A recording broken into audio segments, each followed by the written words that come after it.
नमस्कार दोस्तों, बिहार स्वास्थ्य विभाग में सारी बहाली आ चुकी है।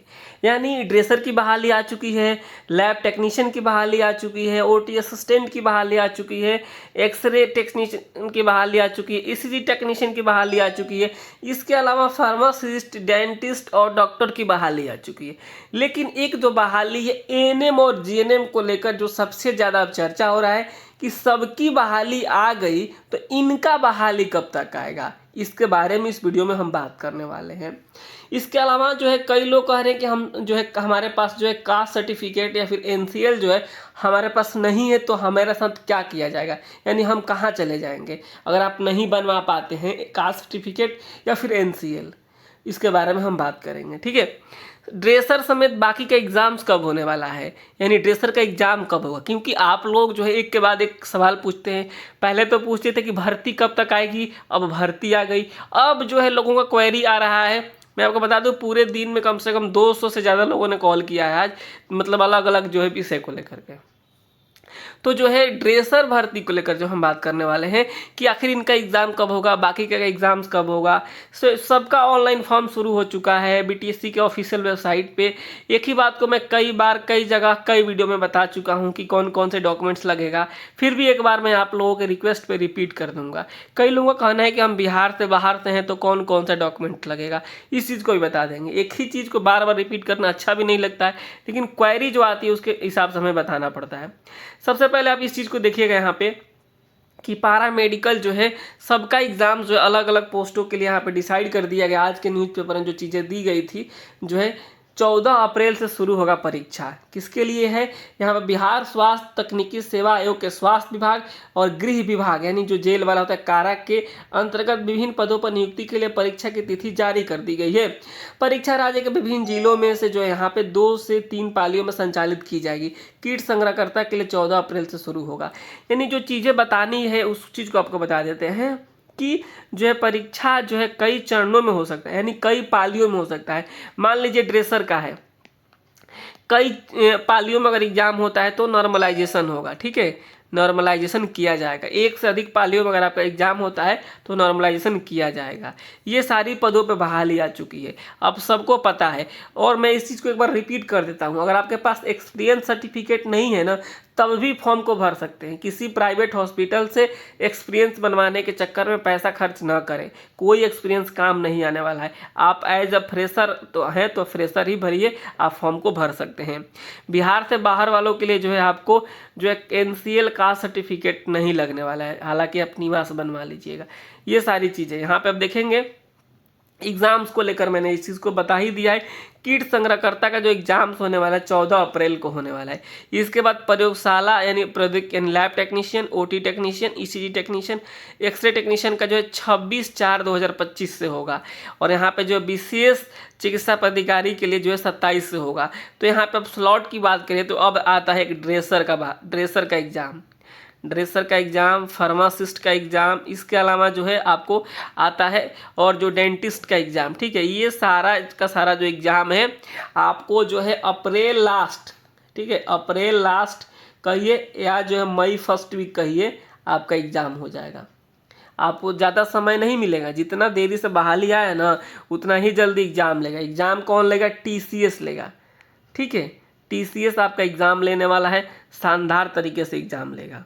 हालांकि मैं एक बात को और रिपीट कर देता हूं आपको कि हमारे यहाँ हमारे एप्लीकेशन पे ड्रेसर के लिए ऑनलाइन क्लासेस चल रहा है। ड्रेसर के लिए क्या है, ऑनलाइन क्लासेस चल रहा है, जिसमें आपको live classes plus recorded video, उसके बाद से जो है आपको डेली जो है नोट्स, और साथ ही साथ जो है आपको क्या मिलता है उसमें डेली नोट्स के अलावा संडे को जो है आपको टेस्ट कराया जाता है, ठीक है, जिससे पता चलता है कि कौन कितनी तैयारी कर पा रहा है।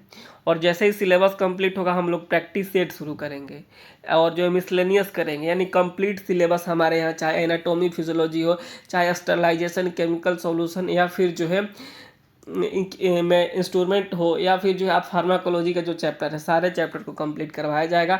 और जो है क्लासेस चल रहा है उसका मान लीजिए एक समय डिसाइड किया गया किस समय क्लास चलेगा। अगर आप मान लीजिए उस समय नहीं है तो आप रिकॉर्डेड वीडियो देख सकते हैं, पूरी की पूरी फैसिलिटी है। ये सारी चीज़ें हैं, आप समझ गए होंगे ड्रेसर वाले। बाकी लोगों के लिए भी जो है चाहे कोई भी हो सबके लिए यहाँ पे ECG, एक्सरे, सल या प्रयोगशाला प्रौद्योगिकी सबके लिए वहाँ पे जो है नोट्स मिल रहा है। आप लोग प्ले स्टोर से एजुकेशनल एकेपी का एप्लीकेशन डाउनलोड कीजिए और जो है आप जा करके जो है ये सारी चीज़ें कर लीजिए। जो है एप्लीकेशन का लिंक जो है आपको मैं कमेंट बॉक्स में दे दूंगा और साथ ही साथ डिस्क्रिप्शन में दे दूंगा, या फिर दिए गए हमारे नंबर पर मैसेज कीजिएगा। प्लीज़ फ़ोन ना ही करें तो अच्छा है, 72 899 59 436 पर, क्योंकि बहुत ज़्यादा फ़ोन आ रहा है, बहुत ज़्यादा, हद से ज़्यादा। तो आपको मैंने बता दिया सारी चीज़ें कि किसका कब एग्ज़ाम्स होने की संभावना है, इस चीज़ को आप समझ गए होंगे।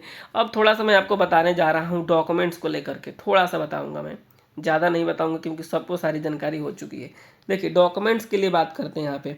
अगर आप ईवर कैटेगरी से आते हैं तो आपको, अगर और EWS में आते हैं तो EWS प्लस जो है निवास, यानी जिसे डोमिसाइल कहा जाता है, ये आपको देना पड़ेगा।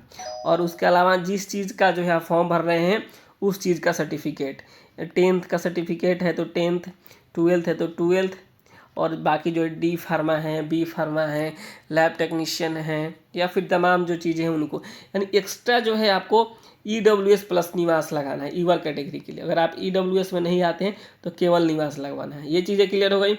उसके बाद आते हैं OBC के लिए। तो OBC के लिए जो है वो क्या क्या लगेगा, सबके लिए बता रहा हूँ, किसी एक के लिए नहीं बता रहा हूँ, सबके लिए, सभी पोस्ट के लिए, बिहार वालों के लिए। OBC क्या लगेगा तो NCL लगेगा, NCL जैसे नॉन क्रीमी लेयर सर्टिफिकेट होता है, और एक निवास लगेगा। ठीक है, इसके अलावा जो है बाकी जो है आपका वही जो सर्टिफिकेट मांगा गया है उसमें वो लगेगा। अगर आप EBC की बात करें तो EBC में अगर आपके पास NCL लगेगा, बिहार सरकार परियोजनार्थ वाला, और उसके बाद निवास लगेगा। ठीक है, ये चीज़ें हो गई। बाकी जो है आपका जो जिसके लिए फॉर्म भरेंगे उसका सर्टिफिकेट लगेगा। अगर हम बात करें SC के लिए या फिर ST के लिए तो आपको जो है कास्ट सर्टिफिकेट लगेगा और प्लस निवास लगेगा। अब चीज़ एक निकल कर आती है, कई लोग कहते हैं बाकी जो ये तो लगेगा ही लगेगा सब में, जो 10 12 जो है वो सारी चीज़ें। कई लोग OBC वालों का कहना है कि हम बाहर हैं, हम नहीं बनवा सकते हैं OBC, और जो बिहार से बाहर वाले हैं, बिहार से बाहर वाले हैं, चाहे वो किसी भी कैटेगरी से हो, उनको केवल निवास लगा सकते हैं बस, इसके अलावा कुछ नहीं। प्लस सर्टिफिकेट जो है वो लगाना है। मान लीजिए OBC का कोई व्यक्ति है जिसके पास NCL नहीं बनवा पाया किसी कारण बस, तो वो जो है अगर निवास के साथ केवल फॉर्म अप्लाई कर देते हैं तो जो OBC वाले हैं वो ईवर में चले जाएंगे। ठीक है, ऐसा नहीं कि आपका फॉर्म रिजेक्ट होगा, फॉर्म नहीं रिजेक्ट होगा, आप ईवर कैटेगरी में चले जाएंगे। मान लीजिए आप EBC हैं और आपके पास NCL नहीं बन पाया तो आप कहाँ चले जाएंगे, ईवर कैटेगरी में चले जाएंगे। आप SC ST हैं, आप कास्ट सर्टिफिकेट नहीं बनवा पाए तो कहाँ चले जाएंगे, आप ईवर में चले जाएंगे। और बिहार से जो बाहर वाले हैं वो कहाँ चले जाए, वो तो ईवर में जाएंगे ही जाएंगे। तो यही चीज़ें होती है, इस तरीके से चीज़ें डिसाइड की जाती है। तो मुझे लगता है संभवतः जो है सबको डॉक्यूमेंट्स को लेकर जो कन्फ्यूजन दूर हो गया होगा। तो आप अच्छे से फॉर्म भरवाइएगा, कोई भी गलती कीजिएगा तो मैं आपको बता देता हूँ बड़ी दिक्कत हो जाएगी, तब एफिडेविट बनवाना पड़ता है, समस्याएं बढ़ जाती है। तो आप कोई भी गलती नहीं कीजिए तो ज़्यादा बेटर है। सावधानीपूर्वक आप जो है फॉर्म को भरवाइए, सावधानीपूर्वक, हड़बड़ा के मत भरवाइए। ठीक है, भीड़ भाड़ में ना भरवा के थोड़ा शाम में खाली टाइम में जाइए और जा कर के भरवाइए। तो जो है आपको मैंने बता दिया एग्ज़ाम्स के बारे में, सबका बहाली आ गया। अब जो चीज़ें निकल कर आती है ANM और GNM को लेकर, देखिए जो GNM की बहाली है ये भी बहुत ही जल्द, यानी आपको इसी महीने मतलब मार्च में ही आपको ये बहाली देखने को मिल जाएगी। कौन सा, GNM वाला, इसमें कोई दो राय वाली बात नहीं है। हालांकि ANM की बहाली में थोड़ा सा डिले होने की अभी संभावना है। ठीक है, ये चीज़ें हो गई। CHO का एग्ज़ाम भी बहुत जल्दी होने जा रहा है, बाकी आयुष की जो बहाली है वो भी बहुत ही जल्दी आपको देखने को मिलेगी। तो ये सारी चीज़ें हैं जो मैं आपको कई बार कई वीडियो में रिपीट कर चुका हूँ। तो आप इन सारी चीज़ों का आप ध्यान रखिए और फॉर्म को भरिए, और बेहतर तैयारी करने के लिए जो आप हमारे क्लास को ज्वाइन कीजिए। ऐसा मैं कभी नहीं कहता हूँ कि आप हमारे ही क्लास को ज्वाइन कीजिए। अगर आपको लगता है कि ड्रेसर का क्लास कहीं और चल रहा है, किसी और एप्लीकेशन पे चल रहा है, अगर आप वो जो ज़्यादा बेटर है कहीं आपके लिए, अगर आपके मन में ऐसा चल रहा है कि नहीं अनीश सर से हम नहीं पढ़ेंगे, हम किसी और सर से पढ़ेंगे, तो आप पढ़ लीजिए, कोई दिक्कत नहीं, लेकिन पढ़ना शुरू कर दीजिए। ये कमेंट बाजी करने से कुछ होने वाला नहीं है। ठीक है, तो आप लोग शुरू कीजिए पढ़ाई। हमारे एप्लीकेशन से करना चाहते हैं तो प्ले स्टोर से डाउनलोड कीजिए या फिर दिए गए नंबर से मुझे मैसेज कीजिएगा, तो जो है आपसे संपर्क हो पाएगा और सारी चीज़ें हम आपके साथ शेयर कर पाएंगे।